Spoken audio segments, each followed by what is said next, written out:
Почитувани колеги, Социјалдемократскиот сојуз не се огради од изјавите на господинот Гацов, кој самиот се промовираше за министер за здравство во Сенка.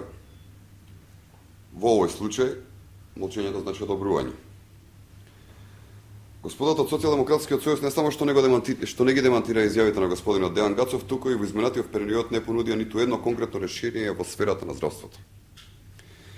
И во програмата на Социјалдемократскиот сојуз нема ништо друго освен желби и празни флоскули, ниту една конкретна мерка и реченица за финансирање на здравството.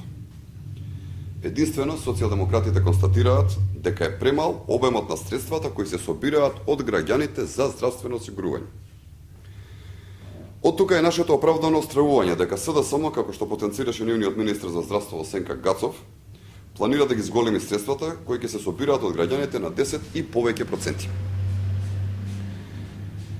Кога би ги зголемувале сите даноци и давачки за толкав процент, СДСМ би можеле да ги решат сите проблеми во Македонија, но за себе би оставиле осиромашени граѓани и финансиски истрошена економија.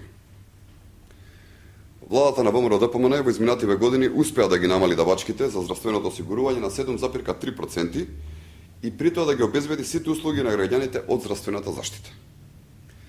Како примери, стапката на придонес за здравствено осигурување во Хрватска е 15%, во Словенија 13,5%, во Бугарија 11%, во Чешка 13,5%, во Ирска 11%, во Романија 13,5%, во Естонија 13%, во Босна 15%, Турција 11%, Шпанија 9%, Израел 7,9% и така натаму и така натаму.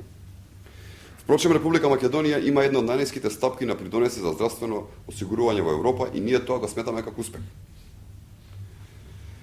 За жал, Социјалдемократскиот сојуз не сака да се произнесе за ставот на нивниот министер во Сенка и да дебатира за ваква значајно прашање за стандардот и условите за здравствената заштита на граѓаните на Република Македонија.